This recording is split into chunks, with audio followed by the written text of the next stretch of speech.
Hey everybody, hope you guys doing alright.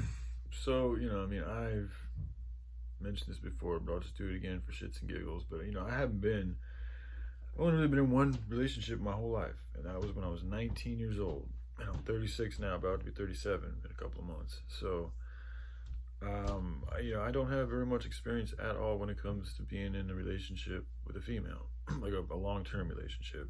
The relationship lasted for 6 months, so for me that's fucking long term. Nothing else I've been in has lasted more than a few weeks, and it wasn't even like really anything. So like this is very new territory to me. I don't really. That's why I've said I don't really know what I'm doing. All that. A lot of what I just do comes from past life memories. Is what it feels like. My parents, they have more of a platonic relationship. Like I said, I don't really ever feel like they've, at least what I know of love, again, feeling like from a past life type thing, I don't really see them connecting in that type of a way. So they haven't been the best example of a real loving relationship, other than the fact that they've stuck it out. Like they've been through a lot of shit, and they actually did get divorced once, and they got back together. That was really beautiful to see. So they do know perseverance. They do know how to deal with challenges and shit like that. But a lot of what's kept them together is they just like don't talk about shit. So I don't like that part. I think that's what's perpetuated a lot of passive aggressiveness in my family, and I think also in a lot of American families. It's just like this notion of like not wanting to deal with emotional subjects because they're so difficult, and people are already so stressed out with their lives that they don't even feel like they have the time, or they want to give the time or the space or the energy to expressing that emotion because they have so much shit going on. It's like, oh, that's the thing. Like, this society that we live in, like, it devalues the value of emotions and like feeling and energy and how powerful that is. And instead of paying more attention to that and cherishing that more, we choose to cherish things like working our jobs, paying our bills, buying the next car, getting clothes, worrying about our reputation online or at work or blah, blah, blah. I mean, it's different for everybody, and again, a lot of these things are inherent for your survival within this beast system. So I'm not totally like bashing people. Like, I know a lot of people, they're just busy working their jobs and they have so much shit going on and they have so many chores that they don't even have, like, they really don't even have time really to even feel their emotions. Because I know what it's like to be on the streets, man. When you're on the streets and you wake up and you got shit just going on all the time, you're moving constantly, you're meeting new people all the time, you're going through different experiences all the time, you're going through new areas all the time, which is all new energy. It's stimulating as fuck. Same thing is true if you're working a busy ass life and you're constantly engaging with people, doing different things, different activities. Like, that's very stimulating. Okay, it's totally different than somebody that doesn't have really shit going on, and they're just, they have all their food, they have their, things taken care of for them, so they have plenty of time to just sit and feel. But these people are actually very valuable because they know what it's like to really cherish and also feel like, not just cherish, but to feel also the bad side of emotions, which is the depression. That's where a lot of suicide can come in, because you can get overtaken, and fall into that deep dark hole and feel like there's no way out, and that's where people end up killing themselves. That's how I feel when I get into that dark space. I haven't been there in a while, but I've been there, so I get that. But on the other hand, like, there's that beautiful side, of learning how to really feel that good, beautiful energy, and all that comes from having the time to actually figure out who the fuck you are first. And then once you figure out who the fuck you are, really what you want to do, or what resonates most with your heart soul, then you can start to work on hobbies and passions, and you start to develop those passions inside yourself, and you start to have this beautiful love for doing these type of things. And then once you have that love for doing type of things, especially if they're in line with helping people out, then that's just going to help perpetuate your own love for us more. Then you can thus spread that out and share that with other people and the rest of the world more. So anyway, I think that's why the society that we live in doesn't really give us much space for that. I think that's also by design. It's also why the project that I'm working on, it is one of my main goals, is to make it so that people don't have to work 40 hours a fucking week. If they want to, that's their choice. But I think that's absolutely, especially like to work at like that type of strict regime where you have to stay in one spot and you have to work this one job for fucking 8 hours a day, 5 days a week. Like, I think that's just crazy. It's like the rat race. So yeah, that's another goal of the project, is to develop a system of work program, that's good work program, to where people could just work a couple hours a day if they want, or every other day, or whatever fits their boat, and they'd still be able to get whatever they need. And if they want to work more, they can. But if they don't have to. And I don't think you should have to. Look at everything that we've been doing has led us to this point.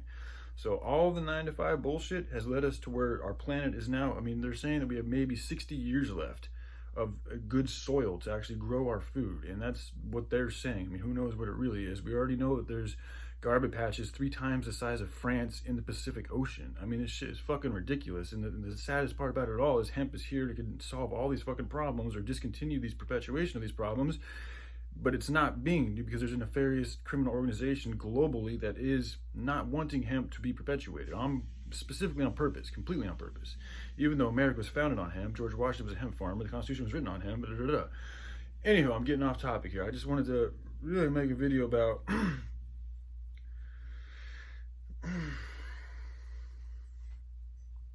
you know, I mean, from what I've learned, you know, I mean, getting married, you know, that's a long-term, it's like a marathon, you know, it's not a sprint. So it's like, you got to be in it for the long term, which means there's going to be times and periods where you guys might not even talk. You might have space between each other. You all going to have issues. You're going to have to learn how to work them out, but you're going to have to stick to the commitment of wanting to work it out. I think that's the biggest thing that I've at least realized with my parents. As much as I've heard, I mean, I grew up listening to them fight all the time. It would actually really bother the fuck out of me until I got to the point when I was older. I would literally go upstairs and get in between my mother and my father and tell my dad to leave, because I could tell he was verbally abusing my mother. And she would react to it. And it's like, I'm listening to this dude come and like stomp up the stairs up to my parents' room and start screaming. And my mom would start screaming back. And I'm like, this is fucking completely toxic. Like, this is not helping anybody. It's hurting them.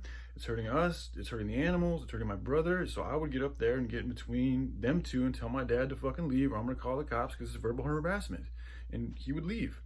I don't give a shit, dude. That shit is ridiculous. People don't realize how powerful their energy and their emotions can be, especially when you're projecting hate onto somebody, especially when you're right in front of their face, and it's between 2 people that have known each other for a long time, who've had kids and all this type of stuff. Like, that can be very, very, a lot of times bad stuff happens out of situations like that. So I would put myself in that position peacefully as like a wall, being like, you got to stop, dude. This is ridiculous. It's not solving anything. You're just feeding off of your hate emotions, and it's making her feed off her hate emotions, and it's just this hate fucking, you know, exchange that's just getting even more powerful. So it's a lot of demonic energy and spirits would come because of these fights.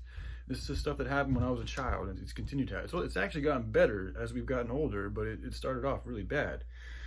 But in all that, they still managed to persevere. They still managed to try to work things out. My dad would always, you know, he'd get mad, but a lot of times he would come back and he'd apologize. And he's always been a humble cat. Like, that's part, maybe a little bit too humble, like, to where he doesn't, you know, that's another thing about a marriage I've learned, is it's not just about like paying the bills and, as a man, and making sure that your wife has got everything she needs materialistically.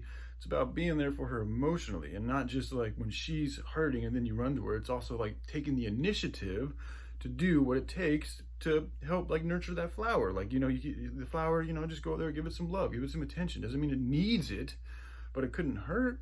You know, I mean, that's part of love, is making things feel good and lovely, and helping things grow in a good way. It's not about, you know, dependency or enabling. It is about helping, you know, give pleasure to each other's beings. So my dad can be a little complacent at times, and he'll just stay off in his own, you know, I'll just be on, I shouldn't even be talking about him, but anyways, another problem with society is everybody's so afraid of like expressing themselves. Like, I get in trouble for speaking about other people that are in my life, and it's like, well, fuck, dude, you guys are telling me I can't speak about you guys, but you guys are a part of my life. And it's like, you're literally putting like a blanket or a fucking zip tie on my fucking lips when stuff that's like really on my heart, and I want to speak it. And I think that not speaking on these things actually is very bad for your health, spiritually, mentally, and physically. It's like, y'all don't even know what the fuck you're doing, and I'm looking at you guys in all these fucked up relationships, and it's like, Anywho, I mean, that's the point. That's the main thing I can come to, is like, I got a will to work things out. That's what I know I have, and I know what I want. But I also know that rushing things does not work. I end up tripping over shit all the time. And love is patient, you know, love is kind, you know. I mean, it is a battlefield too, but like, to really focus on the positive side of that love, like, the more kindness that I'm able to exuberate and share. And it's not about enabling or blowing smoke at people's asses. It's about just being able to share that. That's really what kindness is just having that affection for another creature. Not even a creature, it can be an object. I can be kind to my shoes, or I can be mean to my shoes. It's my choice. So like, when you're being kind, you're acting in accordance more with love than when you're being hateful. You know, you're acting in accordance more with with hate or good and bad energy, whatever you want to call it. To me, it's good's all about perpetuating life, and bad's things that don't perpetuate life. So you can break it down like that if you want to, positive, negative, whatever.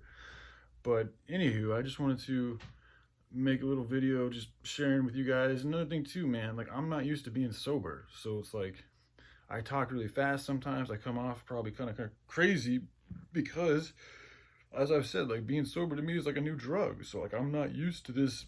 I'm used to being fucked up all the time. I'm used to numbing myself all the time. I'm used to having like shit in there that doesn't even want me to speak on who I really am because I'm so fucking, numbed up and artificially stimulated with all this other shit. It's not even me, but now that I'm becoming more myself, I'm learning how to speak, about myself, but that takes time to, develop some smooth, a good relationship with that, because I don't have a very good relationship with that because I have not been perpetuating that for the majority of my adult life.